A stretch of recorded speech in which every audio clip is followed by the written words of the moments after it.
ஐயா பாண்டி அவர்கள். நாம் தமிழர் மாநில தலைமை ஒருங்கிணைப்பாளர் அண்ணன் சீமான் அவர்களுக்கும் இங்கே கூடியிருக்கும் அத்தனை தோழர்களுக்கும் மாலை வணக்கத்தை தெரிவித்துக் கொள்கிறேன். இந்த கஞ்சனூர்ல இருக்கிற இந்த கடை தெருவில் அரிசி கடை இருக்குது, காய்கறி கடை இருக்குது, அந்த மாதிரி மெடிக்கல் இருக்குது, பூக்கடை இருக்குது, எல்லாமே இருக்குது. இந்த கடைகளுக்கு எங்களுக்கும் சம்பந்தம் இருக்குது. அதை விட ஒரு பெரிய சம்பந்தம் இந்த போலீஸ் ஸ்டேஷனுக்கு எங்களுக்கும் பெரிய சம்பந்தம் இருக்கு. நாங்கெல்லாம் பனை ஏறும் தொழிலாளர்கள். நாங்கள் பனையிலிருந்து கிடைக்கக்கூடிய உணவுகளான கல், பதநீர், கருப்பட்டி, பனையிலிருந்து கிடைக்கக்கூடிய ஓலை பொருட்கள், நார் பொருட்கள், இவைகளை எல்லாம் உற்பத்தி செய்கின்ற விவசாயம் சார்ந்த பனையேறி குடும்பத்தை சார்ந்தவர்கள். நாங்கள் ஒரு குற்றவாளிகளை போல வருடம் முழுவதும் சித்தரிக்கப்பட்டு இந்த காவல் நிலையத்தில் வழக்குகளை சுமந்து கொண்டு வருகிறோம். கிட்டத்தட்ட வருடத்திற்கு 200 வழக்குகள், கஞ்சனூர் காவல் நிலையம், செஞ்சி காவல் நிலையம், கலால், இதெல்லாம் சேர்த்து வருடத்துக்கு 200 வழக்குகளை சந்தித்து வருகிறோம். இப்பொழுது பரவாயில்ல, கல்லு இறக்குனா கல்லு வழக்கு போடுறாங்க.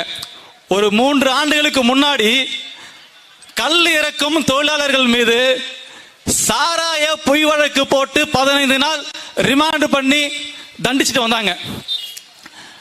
எங்களுடைய தமிழ்நாடு பணியாளர்கள் பாதுகாப்பு இயக்கத்தின் தொடர் போராட்டத்தின் மூலமாக அதை முறியடித்து இன்றைக்கு கல் இறக்குனா கல் வழக்கு தான் அப்படின்ற ஒரு நிலையை கொண்டு வந்திருக்கிறோம்.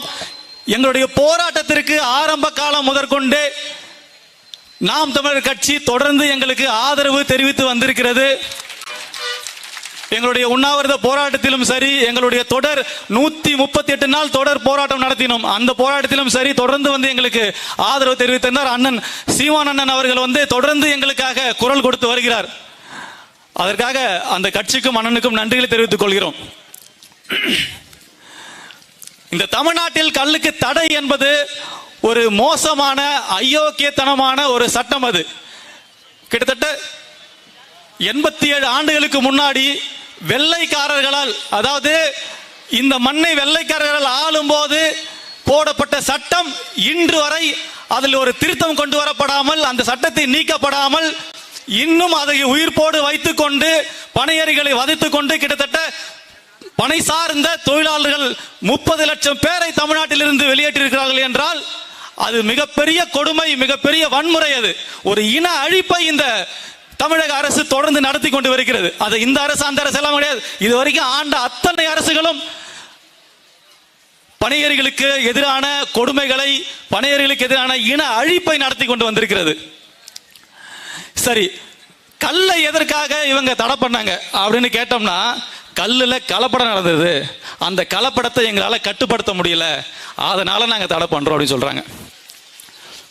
மற்ற மாநிலங்கள்ல கல்லுக்கு தடை கிடையாது.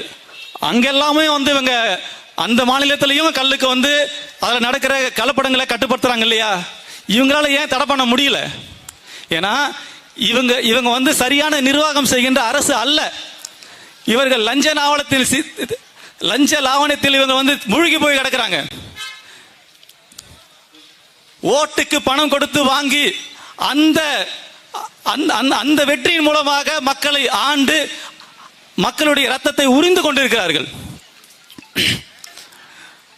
இதுவரைக்கும் 4 முறை கல்லுக்கு தடை போட்டிருக்காங்க. அதாவது 1937 ராஜாஜி முதலமைச்சராக இருக்கும்போது ஒரு முறையும், 48ல நம்ம விழுப்புரம் மாவட்டத்தை சேர்ந்த ஓமந்தூர் ராமசாமி ரெட்டியார் அவர்கள் ஒரு முறையும், அதுக்கப்புறம் 74ல கலைஞர் கருணாநிதி அவர்களும், 87ல எம்ஜிஆர் அவர்களும் தடை செய்திருக்கிறார்கள். அதற்கு முன்னால் 3 முறை தடை செய்யும் போது கல்லுல கலப்படத்தை பத்தி எந்த ஒரு வார்த்தையும் அவங்க குறிப்பிடல. 87ல தடை போடும் போது மட்டும் பனைமரம் ஒவ்வொன்றும் ஒவ்வொரு உற்பத்தி தொழிற்சாலையா இருக்குது. அந்த ஒவ்வொரு பனைமரத்தையும் எங்களால் கண்காணிக்க முடியாது, கலப்படத்தை கட்டுப்படுத்த முடியாது, அதனால தடை போடுறோம். அப்படி ஒரு பொய்ய சொல்லி அவங்க தடை போட்டாங்க. 87ல யாரு கல்லை வித்தாங்கன்னா அரசாங்கத்தால ஏலம் விடப்பட்ட கடைகளே கல்லை வித்தது. அந்த கல் முதலாளிகளே கலப்படத்தை செய்தார்கள். குளோரல் ஹைட்ரேட் போன்ற ரசாயனங்களை போதைக்காக அவர்கள் பயன்படுத்தி கல்லில் கலப்படத்தை செய்தார்கள். அப்படி செய்ய வைத்து அந்த கல்லுக்கு தடையை போட்டாங்க. அப்பொழுது கல் இறக்கும் பனையேறிகளுக்கும் கல் விற்பனைக்கும் சம்பந்தமே இல்லை. கல் விற்பனை பண்ணது அரசாங்கத்தால் ஏலப்பட்ட கடைகள். அதனால தான் நாங்கள் சொல்றோம், மீண்டும் இந்த கல்லை தடை நீக்கினால் கல்லுக்கு கடையும் இருக்கக்கூடாது, கல்லுக்கு தடையும் இருக்கக்கூடாது. கல்லுக்கு கடை என்று அமைத்தால் அதில் கலப்படம் போன்ற சீர்கேடுகள் நடக்கும். அது மட்டுமல்லாமல் நுகர்வோருக்கு சிறந்த ஆரோக்கியமான கல் கிடைக்கிறதுக்கு வாய்ப்பே கிடையாது. அது மட்டுமல்லாம பனையேறிகளுக்கும் சரியான விலை கிடைக்காது. இன்னைக்கு பாத்தீங்கன்னா கேரளாவில் வெறும் 1 லிட்டர் 31 ரூபாய்க்கு கல்லை வந்து கொள்முதல் பண்றாங்க. 1 ரூபாய் ஏற்றி கொடுக்க சொல்லி போராட்டம் பண்ணிருக்காங்க. அந்த நிலை தமிழ்நாட்டுக்கு வரக்கூடாது. கல் எங்க இறக்கப்படுகிறதோ அங்கே விற்கப்பட வேண்டும். அப்பொழுதுதான் அதுல வந்து முறைகேடுகள் இருக்காது அப்படின்றதுல நாங்க தெளிவா இருக்கிறோம். எங்களுடைய கோரிக்கைகளை அப்படியே வந்து நிறைவேற்றுகிற கட்சிகள் தான் எங்களுக்கு மக்களுக்கும் ஆதரவான கட்சிகள். இன்று வரை எங்களை ஆண்ட திராவிட கட்சிகள் எதுவும் எங்களுடைய கோரிக்கைகளை அவர்கள் நிறைவேற்றும் இல்லை, செவிசாய்த்து கேட்கவும் இல்லை. இந்த சட்டமன்ற இடைத்தேர்தலில் கூட நாங்கள் எங்களுடைய கோரிக்கைகளை முன்வைத்தோம். அதை காது கொடுத்து கேட்க கூட ஒருவரும் இல்லை.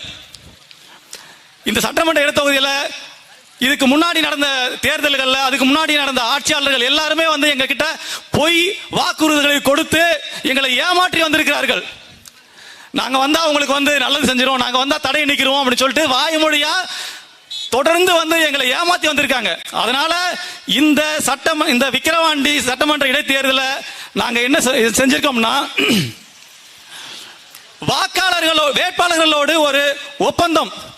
அந்த ஒப்பந்தத்தில் நாங்கள் வெற்றி பெற்று சட்டமன்றத்துக்கு போனால் உங்களுடைய கோரிக்கையான கல்லை இறக்கவும், அதை பருகவும், அதை விற்பனை செய்யவும், பனையேறிகளுக்குள்ள உரிமையை உறுதிப்படுத்துவோம் அப்படி என்று அவர்கள் அங்கு முழங்க வேண்டும். கல்லுக்கு தடையை நிரந்தரமாக நீக்க வேண்டும். கல்லை தமிழர்களின் பாரம்பரிய உணவாக அறிவிக்க வேண்டும். இப்படிப்பட்ட கோரிக்கைகள் நாங்கள் அந்த ஒப்பந்த படிவத்தில் எழுதி, எந்த வேட்பாளர் அந்த படிவத்தில் கையெழுத்து இட்டு எங்களுக்கு நம்பிக்கை ஊட்டுகிறாரோ அந்த வேட்பாளருக்கும் அந்த கட்சிக்கு மட்டுமே எங்களுடைய வாக்கு அப்படின்றத நாங்க வந்து உறுதியா இருக்கிறோம். அவங்களுக்கு மட்டும் தான் நாங்க வாக்கு செலுத்துவோம். கல் மீதான தடையை நீக்குகின்ற கட்சிகளுக்கே நாங்கள் வாக்களிப்போம். மற்ற கட்சிகளை புறக்கணிப்போம். நன்றி.